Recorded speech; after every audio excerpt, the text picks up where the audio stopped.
गणेश पूजा पुणी थे एकाठी वर्षा अनुभव दर्शक बंधु ये एक बड़ दिन में गणेश पूजा पुणी थे एकाठी होती सामने से होती उभय वर्षा प्रियसिनी और सुपरस्टार अभिनेता अनुप महांती तेरे कटक गोटे जगार गोटे मंडप पुणी थे भेट होती अनेक दिन पर गणेश पूजा उभय वर्षा अनुभव तेज आप जानते उभय एकाठी रोचे वर्षा अनुभव कटक अभिनेता अनुप महांती निज पत्नी सहित रोतिया समय एपटे कटक रही अभिनेत्री वर्षा प्रियसिनी तेज गोटे पूजा मंडप उभय को देखा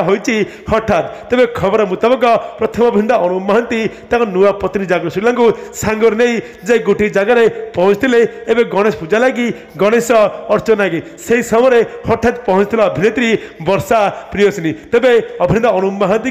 बह पर अनेक दिन पुणी थे एकाठी देखा उभय वर्षा प्रियसिनी अभिनेता अनुप महांती जहाँ देखिक लोक भावुं एकाठी काले पुणी थे सबुदिन एकाठी हो गले कि उभय वर्षा अनुभव।